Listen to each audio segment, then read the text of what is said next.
Hi, good afternoon, everyone. Good afternoon. This is your host, Briggett, with BYOB, the Briggett, and I am so happy to have you all with me tonight. I have some beautiful, beautiful ladies that will be talking with us and sharing their stories along with me in me sharing my story as well. This is Domestic Violence Awareness Month.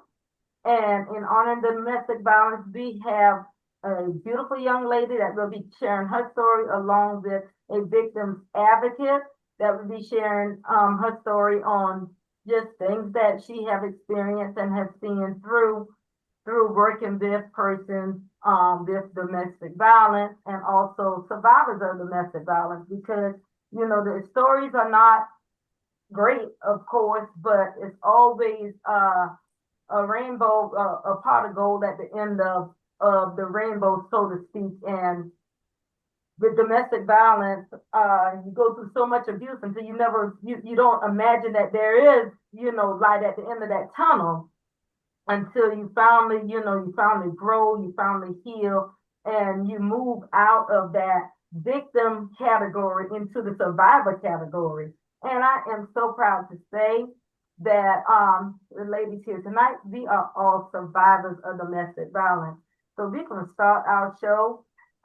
Sip, sip. Tonight I am sipping on some hot tea because I have been talking all day and my throat is a little scratchy and it has rained every day here in Georgia where I'm at this week. So I know I'm probably gonna have a cold because my mom always say, put something on your head, else you're gonna be sick. And then here it is, I don't have anything on my head, and I didn't get anything on my head all week, so I just may be sick over the weekend. But you know what? We're gonna get on with the show. This is a very touching show, so I hope everyone is engaged in watching. And if you are being a victim of domestic violence, we're gonna have some numbers up there available for you to call and for you to reach out as well. So I will start. My name is Briggett Bartlett, and I am a survivor of domestic violence. My name is Regina Latrice, and I am a survivor of domestic violence. My name is Nina Stevenson. I'm a nurse and an advocate for domestic violence victims. Thank you, and welcome, ladies. Welcome to the BYOB with Briggett show. And this week, the B stands for beaten, battered, and broken. And we survived. So I'll start out with asking a few questions. Can you tell me, Regina, about what you have experienced in the past? So I am Regina Latrice. Like I said, I am a survivor. I started being abused by my ex-husband at the age of 13. So from the age of 13 up until 27, through the process though, I ended up marrying him. We have 3 children, and I divorced him when I was 27 years old, and I am now 36 years old. Okay. I was abused by my ex-husband as well. And the abuse started pretty much the first month that I met my ex-husband. And at 36, I was able to walk out of that marriage, divorce my ex-husband, but it kind of left me, not kind of, but it did leave me with low self-esteem because I was so used to being talked down to, so used to being belittled, and when you talk back, I was so used to getting slapped or getting punched in my eye, or it became common of me wearing a black eye. I would say to work, to be around, different people and to try to make up the stories like what happened, like, oh, I was in a car accident and the airbag came out, or I was walking out of the bathroom and I slipped and fell. So those were some of the experiences that I had. Would you like to share some of the experiences that you had as well, Regina? Yeah, so at the age of 13, like I said, that's when it all began. I remember going to school in the 8th grade with bruises on my arm, hiding my bruises at the age of 13. But it's still from my father. My father was in the house, but he was like pretty much what I married. Not physically abusive abusive verbally, and he struggled with like alcohol. So he was in and out. So, and then I have a sister who was shot when I was 13 years old in a drive-by shooting. So she was paralyzed. She's paralyzed. So when that happened, my mom kind of, she was at the hospital with her all the time, with her spending the time, rightfully so, with my sister to take care of her. So it kind of just left me there. I didn't really have that love from my father. I didn't really have that loving home growing up. So it started me when I was looking for all love in all the wrong places, and I was kind of able to do that because it was nobody really watching over me. My mom, like I said, she was with my sister all the time, and I don't fault her for that because I would have done the same thing. And then my dad was in and out, and then when he was there, it wasn't like that good daughter father relationship. Like I was being verbally abused by him. So the first person to tell me I'm beautiful, they love me, that was like something new for me that I had never heard. So I kind of got myself into it, and I knew it was wrong because I know nobody has any business putting their hands on me, even at a young age. But that little bit of comfort of having that sometimes, like when it was good, I would rather have that at least sometimes than going and not having it at all. At least he's telling me he loved me, I'm beautiful sometimes, even though I'm being abused. That felt good to me rather than not hearing it at all. So I allowed myself to stay in it. And then at the age of 16, I had my first son. So that really changed things. With me, I was not raised in an abusive home. I was raised in a loving environment. I'm the Hmm. youngest of 9 children, and they pretty much had me spoiled. They had me spoiled to the core, and how I got into an abusive relationship slash then married and being an abusive marriage. I don't know how I fell to that to this day because I was always overly confident. I was always I didn't go wanting for anything because I'm the youngest of the 9 and my siblings are much older than I am. And I have seen them go through relationships and everything. But I think this me, the tearing down the verbal abuse, the verbal abuse. Yes, there was physical abuse, and everybody asked, well, why didn't you fight back? Why didn't you pick up anything? And you do fight back. So you get to a point where you just get tired of fighting. Right. But that verbal abuse constantly in your ear. And I would always tell people, those bruises are healed up, but those worries is sealed inside your head that you're nothing, you're no good. I would get up, get dressed to go to work in the Yes. morning because he did not work. So I would get up to go to work in the morning and I would look all pretty, dressing up to go to work, and then uh this would come out his mouth. Oh, you look how you shape. You shape like a Michelin tire wrapped around your waist. So everybody's gonna be laughing at you when you get to work today because you shape so bad. And I'm like, you go to work and you making that drive, and then all day long you thinking somebody's gonna laugh at you, and so you covering yourself up because of what's been planted in your head. So that was my biggest thing. Like I said, we had to fight. Hmm. And the bruises was there, the black eyes, the bruise on the arm, the handprints around the neck. But the verbal abuse is the one that really took a toll on me and took my self-confidence away from me. So with this issue, how has this issue affected you physically, emotionally, and mentally, Regina? And Nina, I'm gonna give you a chance to talk in a minute, but I wanted to hold you kind of at the end so you can talk as well. But I want to get our stories out to ladies and even men that is going through our situation where Regina and myself has went through this, in previously years ago through our survivor story.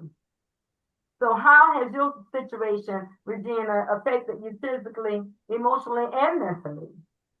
Well, it affected me because I didn't know, I didn't feel worthy. I didn't want to live. I didn't want to be here. People will always tell me, even from a little child, you're beautiful, but I didn't feel that because I didn't, I didn't love myself, obviously, which is why I even would put up with something like that. Like, I think sometimes we say that we love ourselves and we say we are so confident, but I know for me, I couldn't have been because if I had been, first of all, I wouldn't attract that type of person. And second of all, I definitely would not put up with that.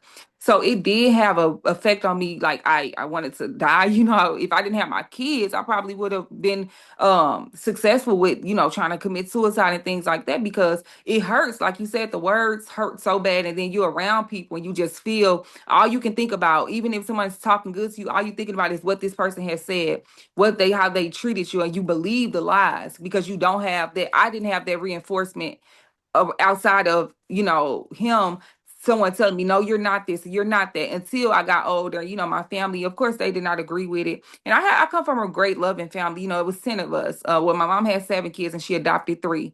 So I had to really do some work on myself because I didn't care about myself. You know, I didn't work out, I didn't take care of myself because I just felt like, who would want me? You know, you hearing ain't nobody gonna want you. You have 3 kids and no other man's gonna be with you. So I had to really go on a soul search and seek God for myself to see what does he say about me. I had to read his word and really believe, not just hear it, but actually believe that I am who God says that I am, and really pray, do a lot of prayer therapy, counseling, to get to the place where, because when your mind is not right, when you can't think straight, you can't do anything else. You can't be effective in any other area. So I was really like, I was no self-esteem, no confidence, none of that, just accepting whatever. But when I made a decision, this is just about a choice that I am going to live and be who God called me to be and who God says I am. I'm only going to listen to what God says. And if anyone is telling me opposite of that, I don't have to listen to them because That's I know right. who I am. That's right. So, you know, I just started to do the work. And it's still a work. It's still, trust me, it's an It's everyday still right. walk. Yeah. It's still right. You can easily something to say it and it's not done with intentions, but you Right. can mistakenly that it was done or said intentionally, and then you just revert back Yes. to that point. Mm-hmm. With me, like I said, uh, I always had confidence, Mm-hmm. but the day he broke my confidence with the worry to let me know how ugly I was, how no one else would want me. Uh, Mm-hmm. uh, Keep in mind, I was the breadwinner of the family. I was the one that was working. I was the one that was paying the bills. But that was not good enough. That was not good enough. He still had to speak those words over me. And I'll never forget uh, then we then I put it out there that I was gonna get a divorce. Now I have a praying family, like you look Mm-hmm. Regina. You said that you know your family was aware of everything that was going on, Mm-hmm. and my family was aware of everything that was going on too. But it's easily said than done. Why are you putting up with all this mess? It's easy to Yes. say that, you know, a family member might even try to intervene and fight the person or whatever. Like, you're not Yep. going to do my sister like that. But at the end of the day, that person has to come to terms with themselves. Just like you said, Yes. Regina, you had to pray and really trust in God. My mother was a praying mother, and she passed the like 8 months before my divorce was final. Mm. But no, she passed. Let me correct that. She passed 8 months after my divorce was final, Mm. and she told me, if I don't see nothing else, I see that you are free. Wow. Because she was praying, my sisters was praying, and it has to take the power of God to move you out. You Yes. don't have the strength yourself to Mm-mm. walk away. You Nope. don't have the strength to walk away. So emotionally and mentally, that was the biggest part that, you know, that I had to be able to rebuild myself from ground up, from to let Yes. myself know that I am loved, I am Yes. somebody, I am beautiful inside and out. And just because he doesn't see that doesn't mean that no one else can see. Because hey, like you said, I have 2 kids, and and my kids are survivors as well, because they saw too much. Yes. They saw entirely too much and endured too much. And what made me leave was my daughter. Mm. It was my daughter. It was not her biological father, but she called him dad. Uh, because he was the man in the house and everything. So she called him dad. And and we went to church that Sunday. And after church, we went and we sat down in the restaurant. And my daughter says, Mom, he says, I need to talk to you. So I said, okay. I said, we're gonna go to the restaurant and you're gonna be able to talk to me. She was 12 years old then. And she says, he got to go. She said, if you don't make him leave, then I'm going to move back to South Carolina with my nana. And I'm taking my little brother with me because we should not have to see him beat you like that. And I'm tired of the police is coming to the house. And she said, you got a decision to make. And this child was 12 years old. Wow. 12 years old. You have a decision to make. And she pushed me in that corner. And I thank God for my daughter because she pushed me in that corner. And she said, you're going to choose him or you're going to choose your children. And I chose my children. And it was hard. And of course, they always try to come back. And I'm going to do better. And I chose my kids and I said, you got to go. Yep. And it did not stop there. You may think that you have the strength, but it did not stop there. So how has your experience shaped the way you view relationships or trust now? Oh, I'm okay with being single right now. But it does, I know what I want because I have done the work and I'm still continuing to do the work, but just trusting God and knowing how God views me and how God sees me and the man, like he has to be a man of God, a real man, not one of these folks out here playing. Right? But if you don't, first of all, if you don't have a relationship with God, I'm not even going to give you the energy, the time. I don't need a project. I don't have the time. Like you already have to be on that journey with God. But just knowing what type of man I deserve and what type of man God desires for me to have. So I think now, like even if when I am, when God does send my person, that it wouldn't be a doubt in my mind because I'm not going to attract anything because of who I am now.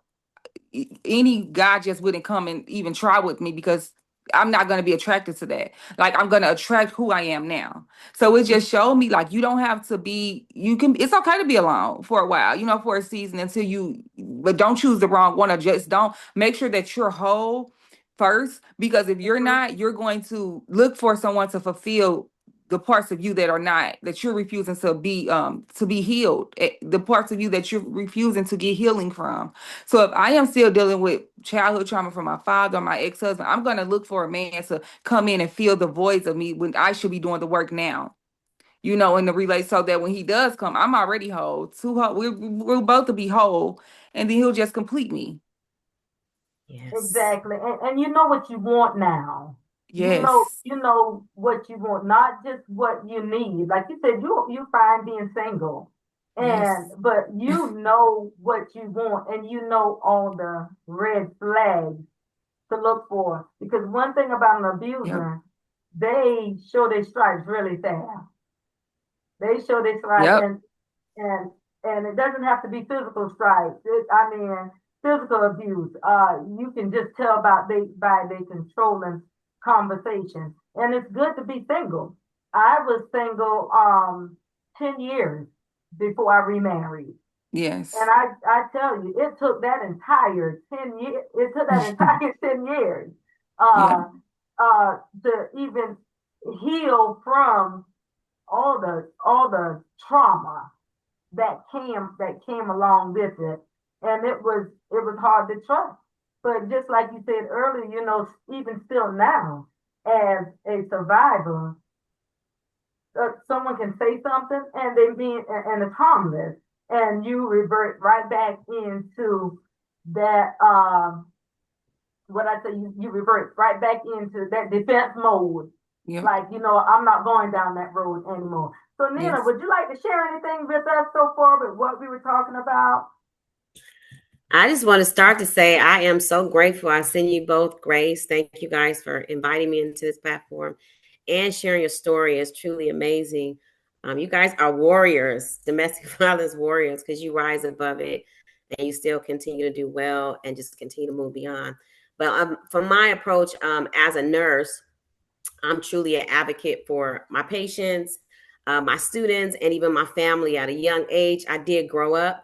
witnessing domestic violence from some of my sisters. My mom had 8 children, 6 girls, and 75% of the females in my family did have domestic violence in their relationships. And so that was hard for me as a kid growing up. I realized early on, after seeing my sister get pushed down a flight of stairs, like, okay, this is not what I want, in my life. And so I was big on that, as far as picking somebody to spend my life with. And I'm very grateful. I got a nice husband. Our relationship ain't been perfect, but it's been good. I've been married now for 27 years. And so just with that, that grace of being grateful throughout my 27 years, also, I've been in healthcare as a nurse, taking care of patients from neonate, pediatric, correctional facility, all the way to geriatrics. And I've seen levels of abuse. So domestic abuse is everything, physical, emotional, financial. And as nurses working in healthcare, we see a lot of abuse. We see a lot of domestic violence. And sometimes a nurse is the first person that may notice it because like you guys like you shared your stories, you guys have been going through domestic violence. You kind of get numb to it. It's a normal thing that you go through. Sometimes the nurses, it might be the first person that comes in and notice some bruises, or nurses notice something abnormal and reaches out to you and tell you, hey, let me know what's going on. How can I help? So we see a lot of violence every day. And normally a nurse is taking care of between 5 to 15 different patients on a daily basis. And I would say now, out of my career, 1 out of 10 of every week I've dealt with a patient that has some kind of domestic violence, whether it was physical, emotional, or mentally. And sometimes some of my patients, they feel like just because they're going through emotional abuse, like you shared, Briggett, about how your husband would say, you get dressed today, you don't look right. Ain't nobody gonna like you. We see that all the time at the hospital. But our patients are so numb to it. They're so used to it. They don't even know that this is truly abuse. Right. And so as nurses, we are truly advocate for our patients. And sometimes, I will pull my patient to the side like, hey, girl, what's going on? Like, like this is abnormal. You don't have to be dealing with stuff like that. And